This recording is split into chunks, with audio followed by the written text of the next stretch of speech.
Hey everyone, this is Erica Lucas, your host and founding member of VEST, an organization connecting women across industries, regions, and career levels so that together we can expedite the pipeline of more women in positions of power and influence.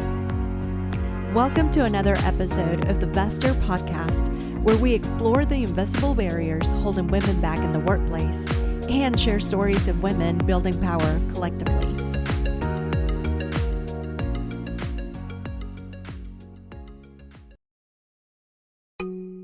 As you look at my career, and as I look at it, really, it wasn't as intentional, right? It wasn't with all of these goals and milestones. If it hadn't been for mentors saying to me, Claudia, we think you could be C-suite material. I don't know. I might have thought about it in my head. I don't know how assertive I would have been. How we achieve what we achieve is important. So if how we achieve it is not in line with our culture or consistent with our values, then it doesn't matter what we achieve. Claudia San Pedro is the first woman and first Latina to serve as president of Sonic Drive-In, one of the largest fast food restaurant chains in the United States.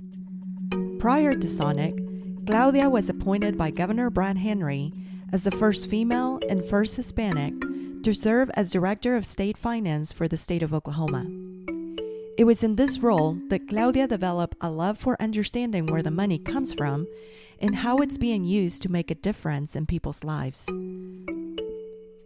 Though Claudia has been the first of many to do things throughout her career, she's making sure she's not the last. As founding member of VEST, she now uses her influence to help other women achieve career and economic mobility. Join us as we talk to her about her career journey and the lessons she's had to learn and unlearn along the way. This recording was part of a more intimate coaching session with VEST members and has been repurposed to accommodate this episode. In my senior year in college, I thought I had found my calling, and that was I was going to be a teacher, I was going to work my way up to be a principal and then a superintendent of an inner city school district. I felt that driven and that focused. What ended up happening about 6 months after I graduated from college, and I graduated from Smith Women's College in Massachusetts. I was ready to go to Seattle and kind of start all over. 6 months after I graduated from college, my dad, who is a cardiologist, left my mom after 23 years of marriage. And he left the country. He went to Mexico to go back and start a new practice there. He left her penniless. And so while we had what we thought was this amazing lifestyle, it turned out we owned nothing.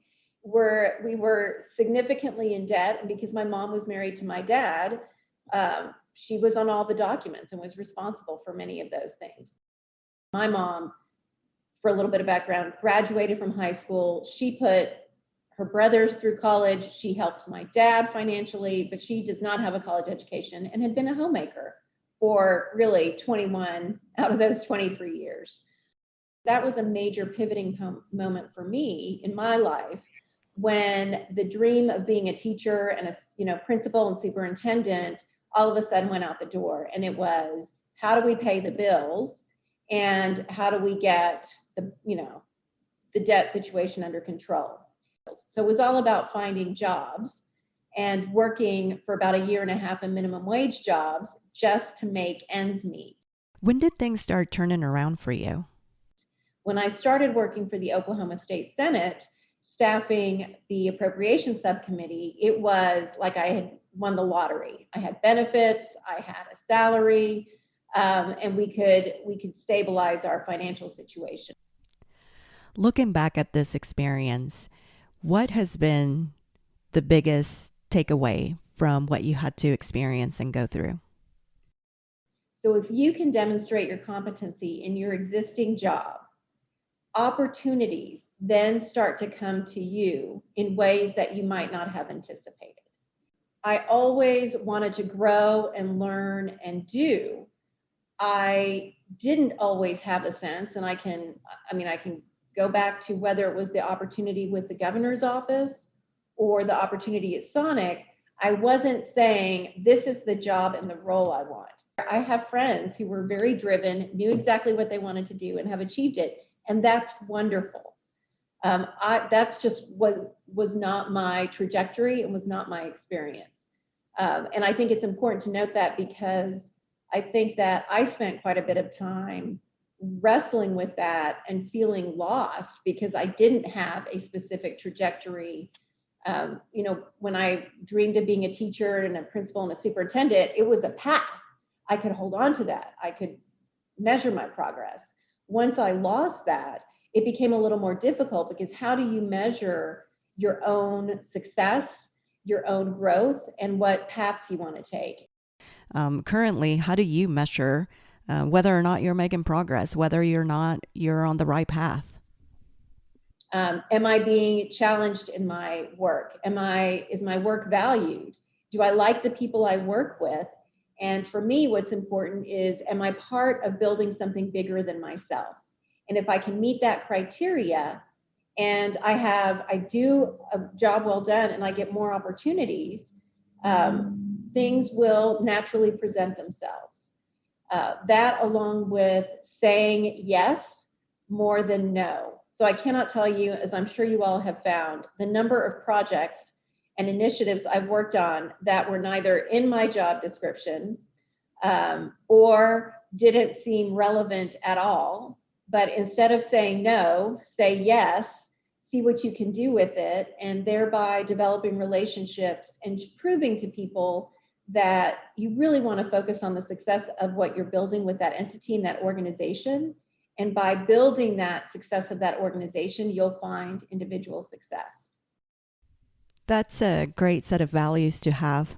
How did you come up with that set of values, or how would you coach other women to come up with their own set of values so that they can take a look at opportunities in a way that really fulfills them?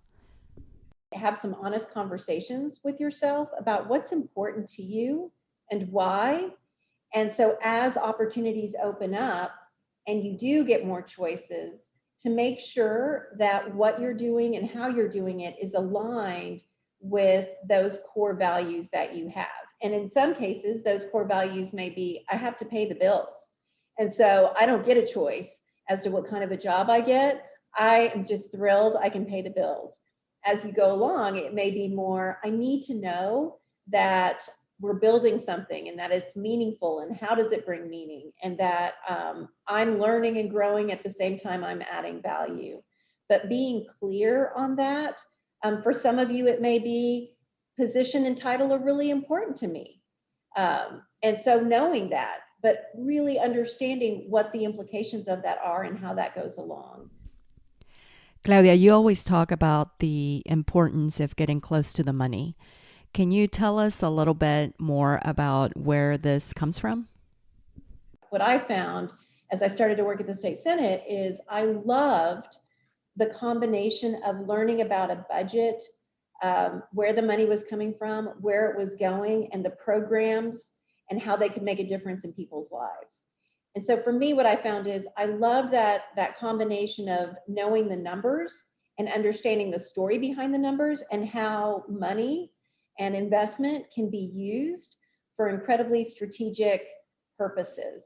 And as you think about, that's the nugget that I continue to kind of hone in on as I grew in my career. When I was offered the opportunity at Sonic, it was very much with that same theme, right? It was getting an understanding for how the organization worked, where we would budget, how we would make strategic planning decisions, and how that could really influence the future trajectory of the business, the brand, and being able to create more job opportunities.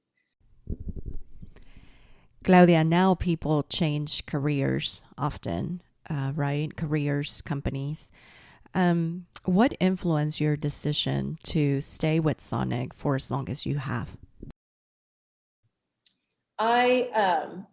We don't always have the ability, and depending on our career growth, the opportunity to be with one entity for many, many years.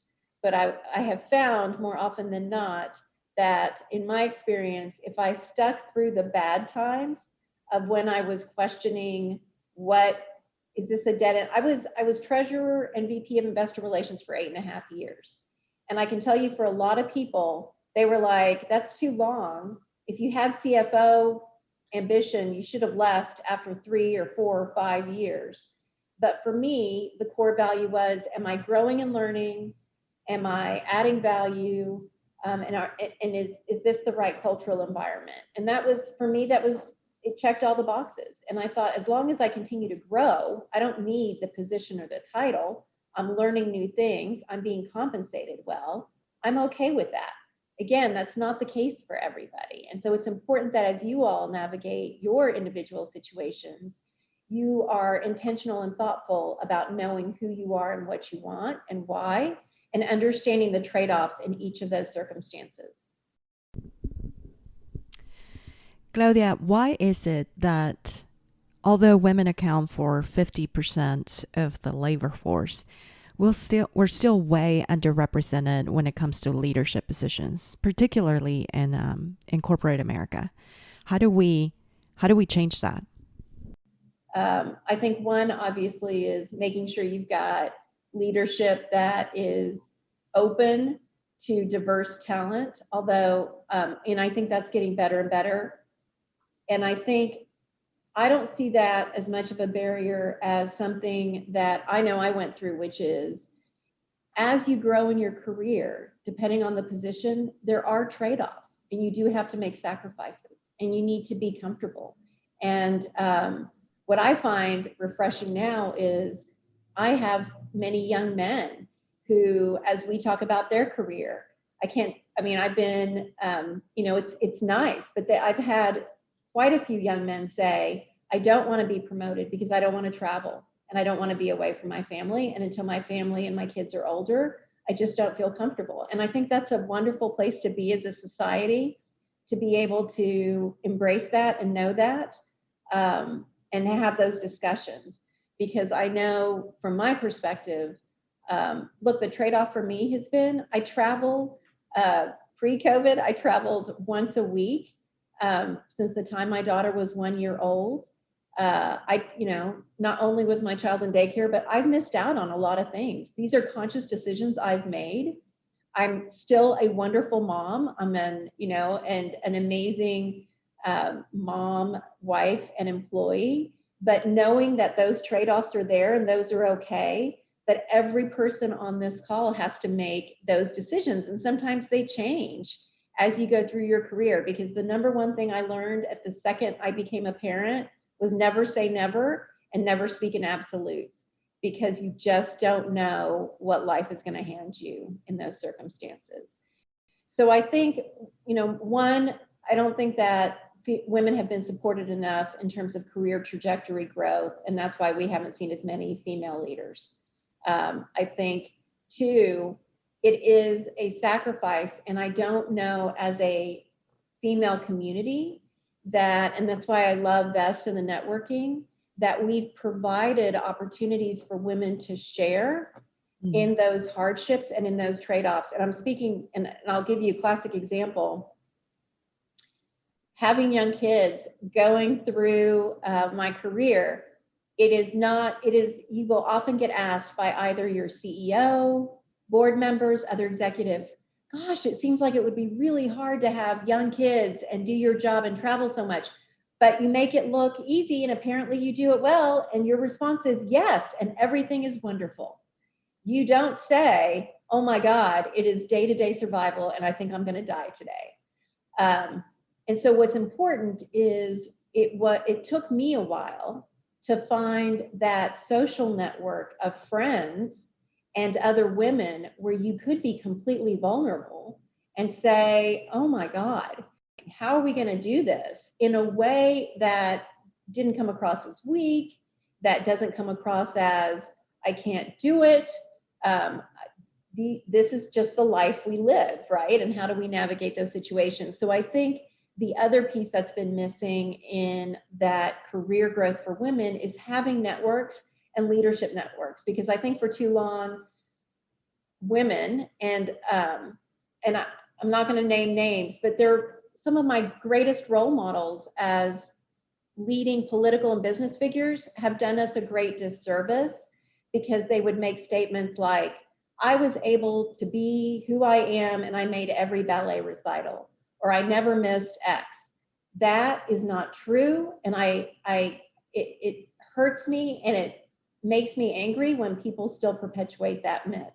It's okay that it's not true. Doesn't make me a terrible mom.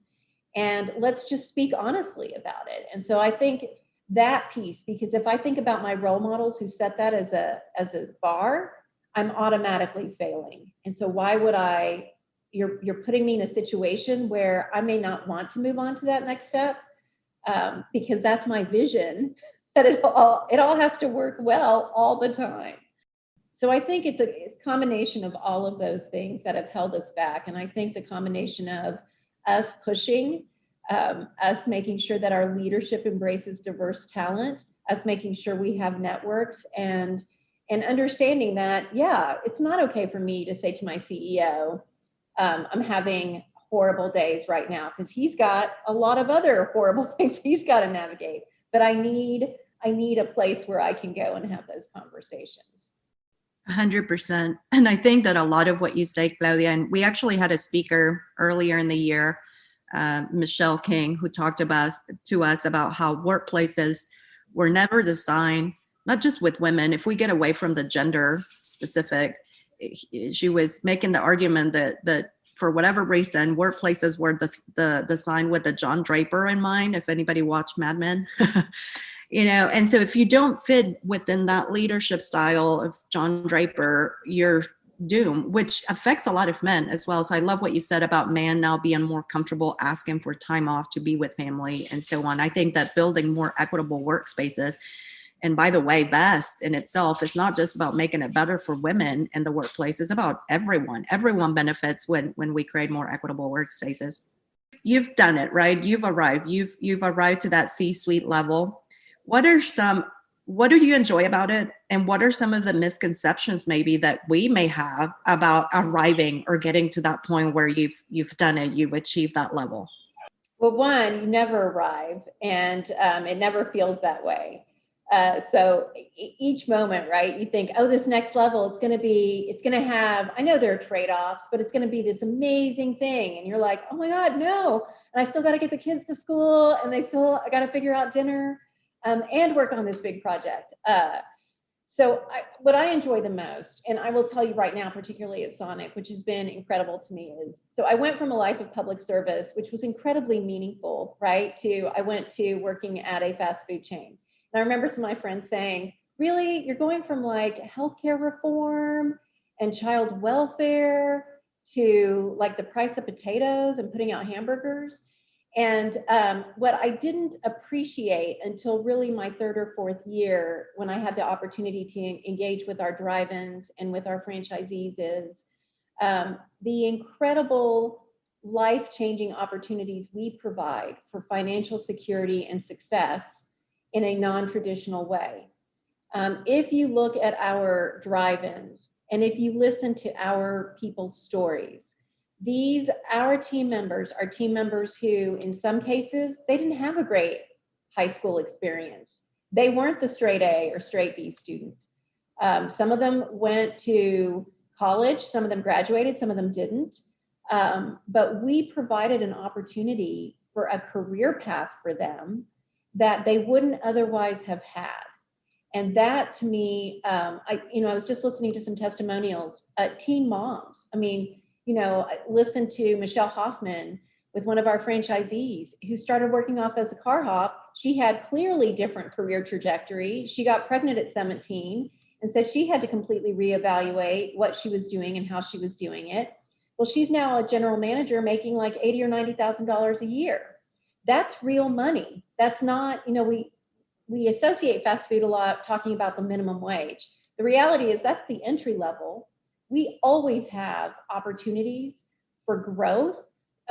We can't find enough people to fill our assistant manager, general manager positions. And so that's what excites me about building this brand and building this business is I want to encourage, I'm a huge higher education fan, but the reality is there's a vast portion of our population that has great talent and great skill, and they're not set up for higher education. And so how do we ensure that we're providing non-traditional paths to financial security and success that makes up an incredibly valuable part of our middle class? And it is, I mean, for you all, you know, I'm in the C-suite, which is wonderful, but when you talk to some of our team members, to achieve to be general manager, to be supervisor at 150,000, managing 7, like that to them is the C-suite, right? And that's the part of my job that drives me and that I love. Over, 55% of our general managers are women. Our big challenge, quite frankly, is we get them into the manager position, but how do we get them into the supervisor position? And we're trying to figure that out. Is it because they feel like it's too much? One thing I will tell you that we find is they don't have the confidence, and I can speak to this. If it hadn't been for mentors saying to me, Claudia, we think you could be C-suite material. I don't know. I might have thought about it in my head. I don't know how assertive I would have been. And so how do we bring those people along and say, we want you to dream big. We believe in you. How can we get started? So that I went off on my soapbox, but that's the exciting part for me that I love about my job. The challenge, of course, is you're constantly having to grow and deliver business results in the context of this very high competitive world we live in. And it is competitive. And for us, we have to constantly look at results on a monthly and quarterly basis and make adjustments. And so how are you bringing all those initiatives together in a way that is, I use this term, that how we achieve what we achieve is important. So if how we achieve it is not in line with our culture or consistent with our values, then it doesn't matter what we achieve. And so I will tell you, as you grow in your career, and I think the misconception of having arrived is the decisions only get harder, the situations only get grayer. And so how you make sure that you can lead from a place of not fear and not blind ambition, but really with a mind for all of the people who are depending on you. And I think that the biggest misconception of getting into the C-suite, right, is you see all the glamour. There's so much, so many things that you're having to navigate through, and just knowing, and that's part of the fun too of being in the C-suite, but know that it doesn't get any easier, it only gets harder. That's probably not encouraging, but it's part of the reason. It's like I tell people, I love a good challenge. We're not here to just empower everyone. I always tell people, stop empowering women. We need investment. We can handle hard things. We can do hard things. So no, that's great, Claudia. We have a couple of questions. Jessica, did you have a question? Yeah, I did. Claudia, so good to see you. I was, as you kind of touched on this just now with that final answer, but I was thinking, has there ever been a time in your career where, whether it was a really, really bad day, and maybe it was a bad day at home when you got home and you're just like, that's it, I'm done, I'm taking some time off, and you didn't. And so what did you do? How did you get back into a positive, mindset to get up and go do it again the next day? Great question. You all heard from a speaker, some of you may have been on with Janae Fromm. And I will tell you, we use her as a great resource. And I will tell you a tool I use and a tool that she taught us that was great for our leadership team. So a tool I use, and I'm speaking, again, we all have different experiences. As a first generation immigrant, I have a lot of extended family in Mexico. And I've got some family that are really, really wealthy, and I've got some family that are really, really poor. I say all this to say, because for me, part of what grounds me to keep going is, as many issues as I've got going on, I'm incredibly blessed and lucky to be in this position. The fact that I can support my family, the fact that I have more good days than bad, like I think about, so perspective, that's the term I would use, perspective and context, right? As I look across my situation, the globe, oh my God, like I am so lucky. I'm trying to think of a phrase someone said, I am lucky to have the problems I have. Stress, I know this is, stress is the stress that I have is a privilege. That's the term. So having that perspective keeps me going.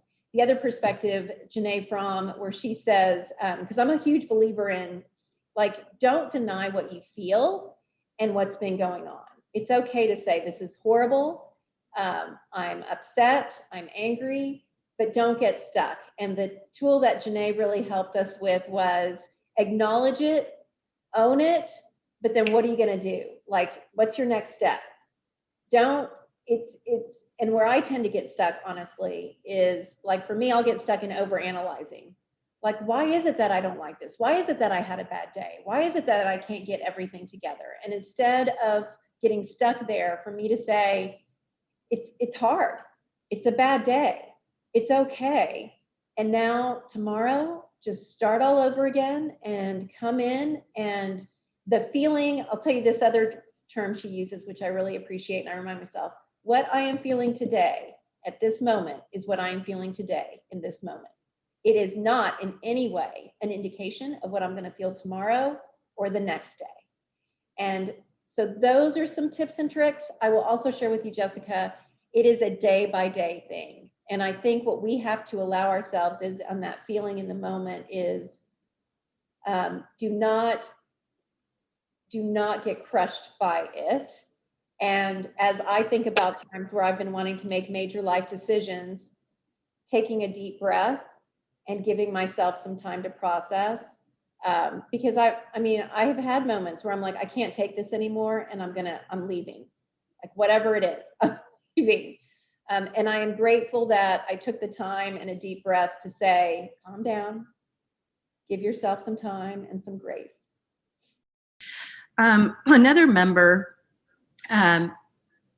said, women sometimes hold other women back as they navigate their own path. And it's true. Sometimes perhaps the environment has made us compete with each other as opposed to collaborate. What's your feedback? I would share with you the vast majority of my experience. I've worked with incredible women, and I know exactly what experience you're talking about. I've observed it. I have experienced it maybe 15 to 20% of my career.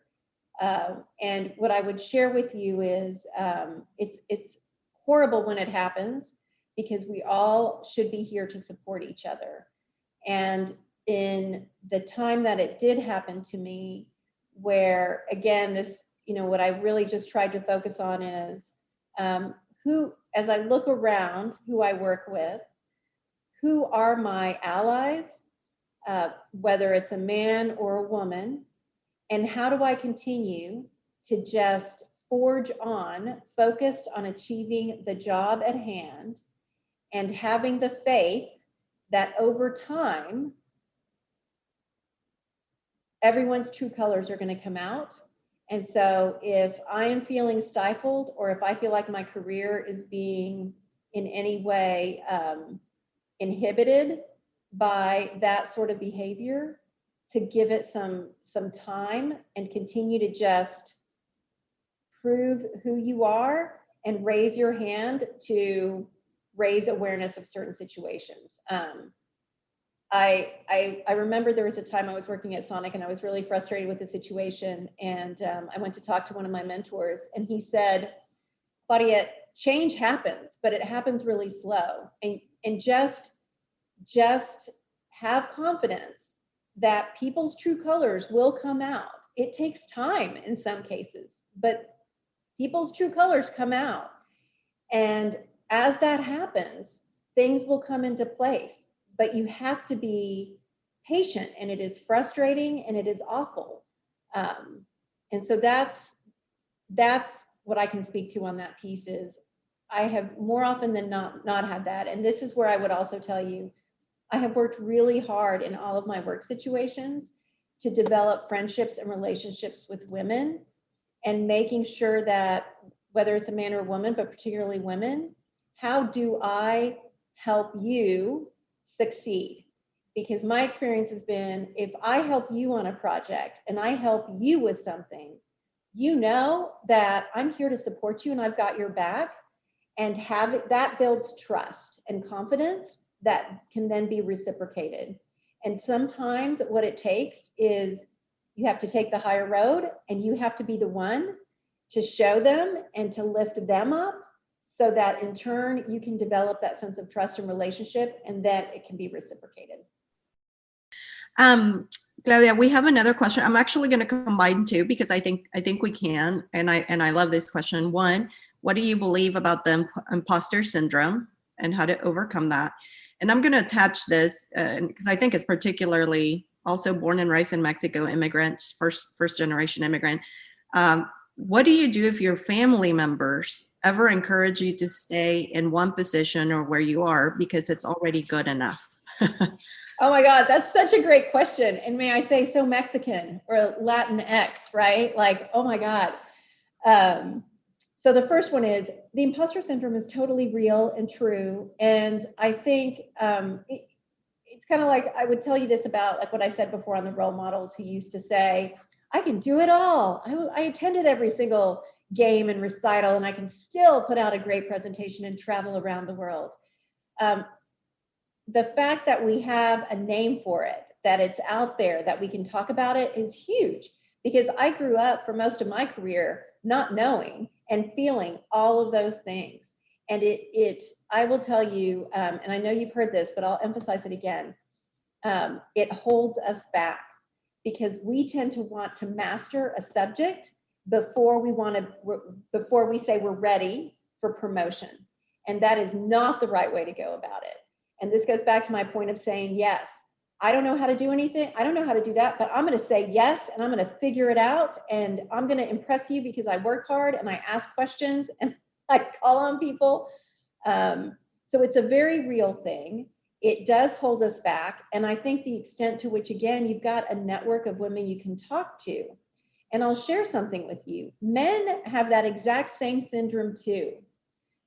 Men that are humble, they also struggle with that. And so the more that we can talk about it in a safe space, right, where I go outside and I can't talk to my boss about, oh my God, I'm feeling this imposter syndrome, because and I'm going to speak as a boss. If you say that enough, I'm going to say, is that all you're thinking about and you really don't think you can do it? Well, now I don't know if you can do it. It's finding the space to be able to have those bad days. Jessica, like you said, we're like, I don't know that I can do this. And someone saying, talk to me, we'll work through it. But in the end, I believe in you. You have to decide whether or not you want to do that. So imposter syndrome, really real.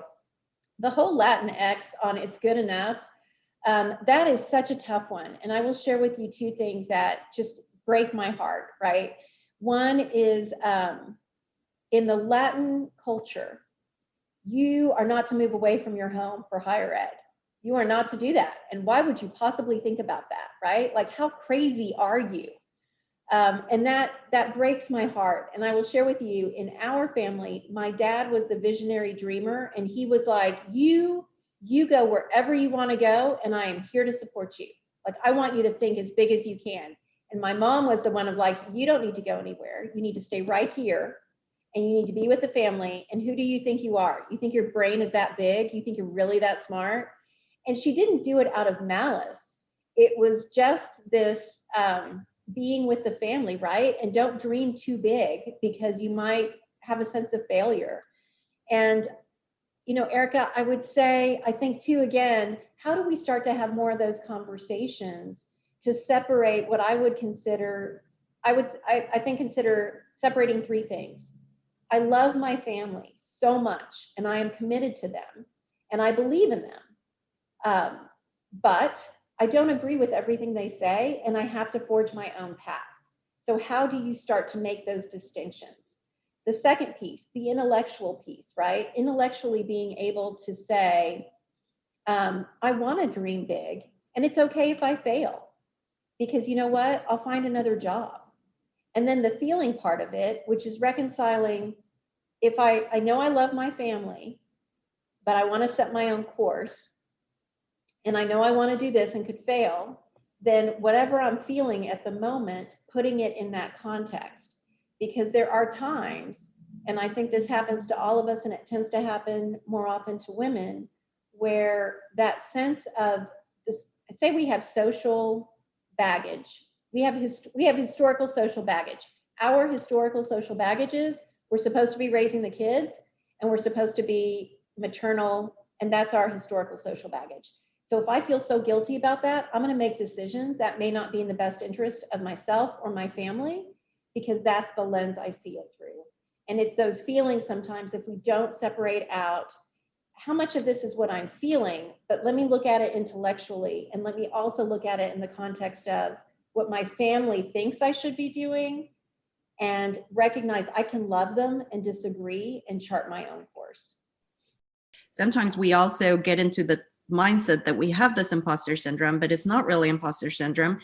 It's just that we've been the only women, perhaps the only Latinx in the room, and our voices, even if we did use our voices, they weren't necessarily given a second thought, right? Like, so our voices have been so put down often, perhaps in rooms when we didn't even need to be, because they weren't worth our time. But I think it's important also, when we talk about the important imposter syndrome, to talk about, sometimes it's not the imposter syndrome, sometimes it's the rooms that have been created to put certain voices down, which tend to include women and people of color oftentimes. So I just wanted to add that. And Erica, I'll add to that. I think that's a great point. I think the other misperception sometimes of growing in your career, and I'm speaking in a safe space, is my perception was, as I grew my career, that the amount of stifling of voices would lessen. And the truth is, at my entry level and in my mid-career, I had very amazing environments and cultures.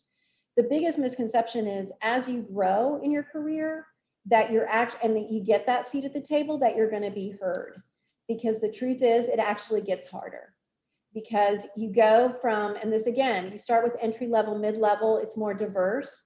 As you grow into that C-suite, it's a lot more white men, and white men that don't have the experience of being in rooms with a diverse body or team.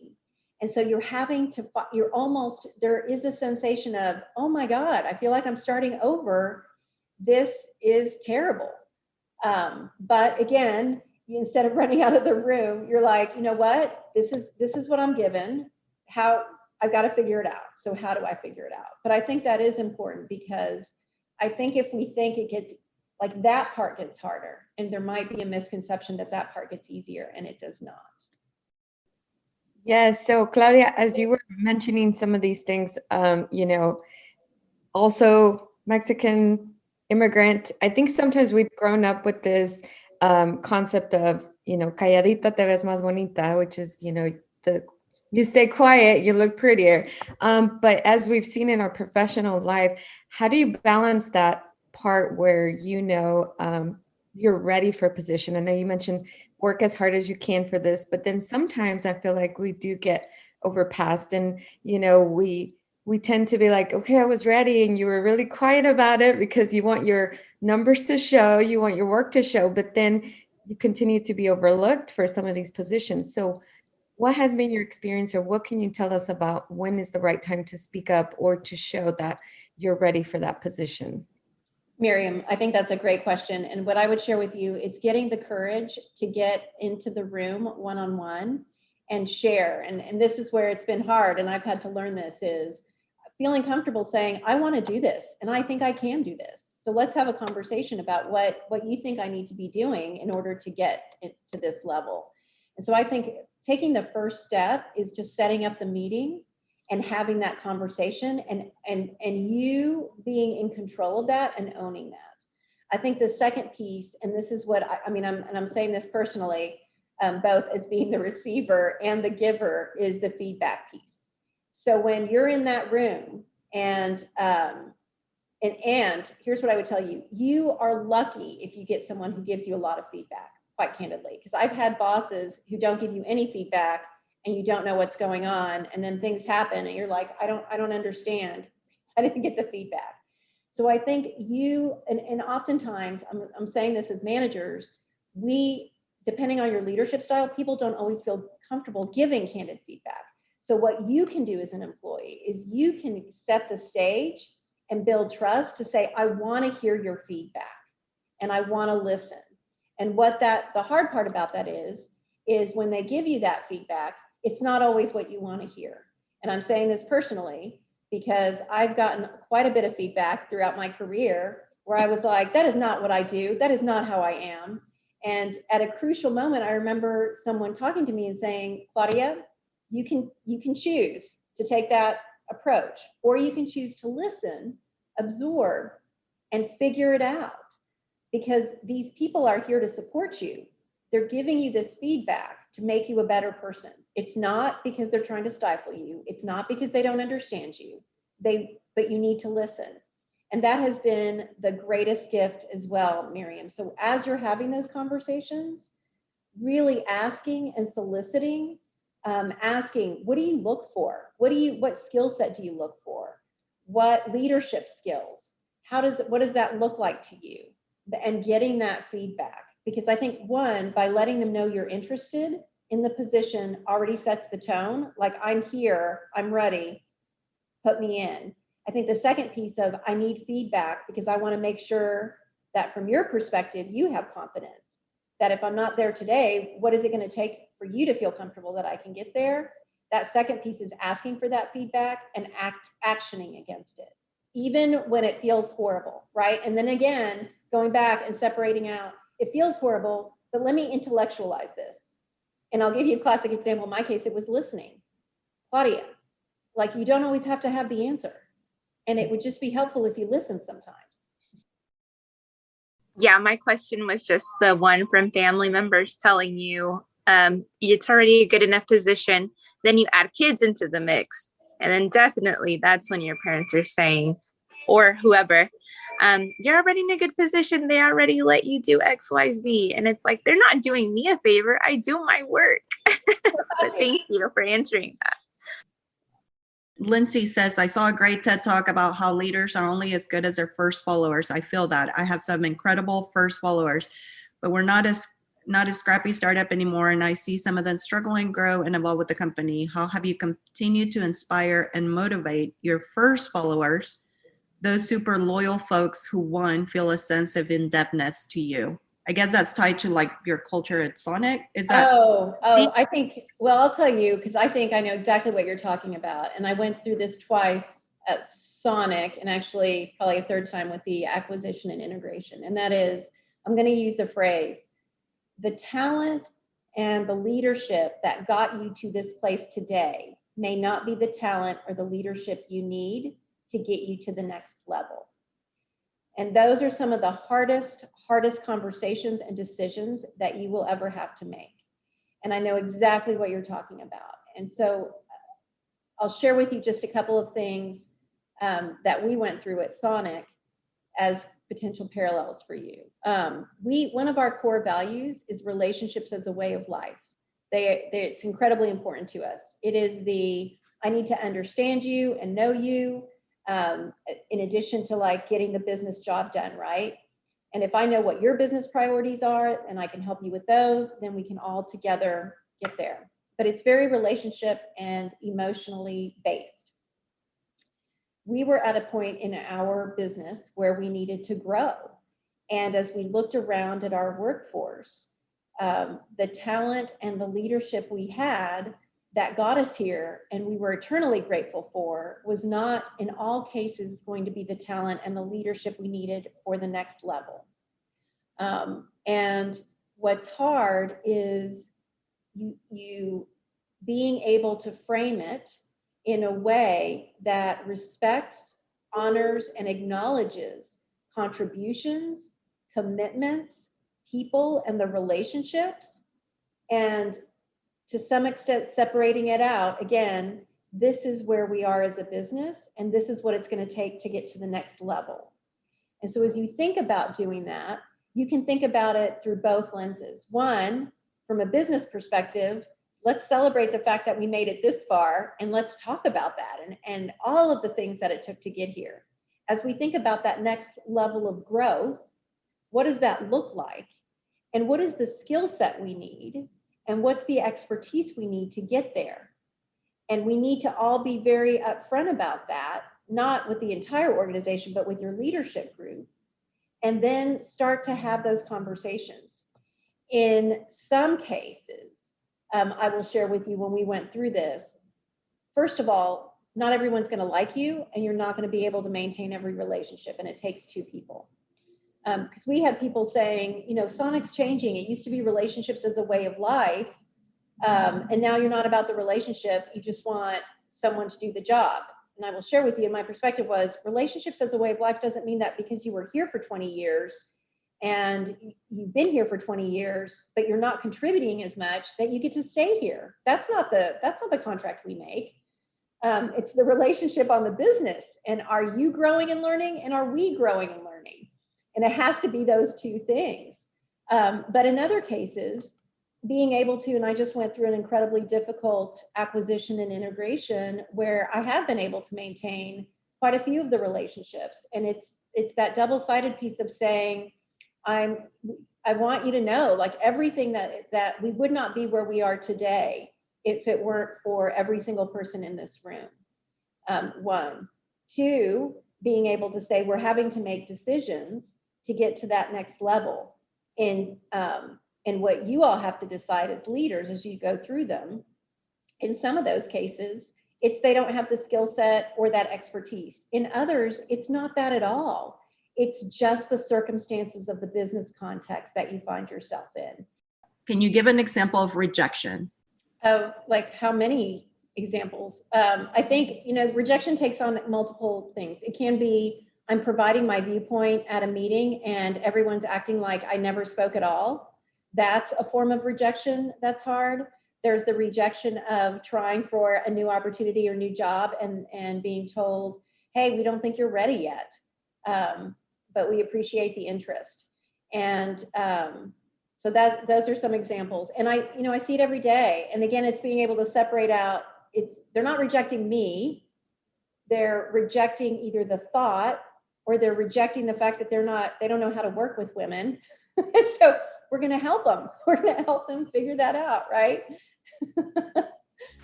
If you enjoyed this episode, leave us a review and subscribe to our podcast for future episodes. You can also join the conversation by becoming a VEST member. Go to www.vester.co and apply today.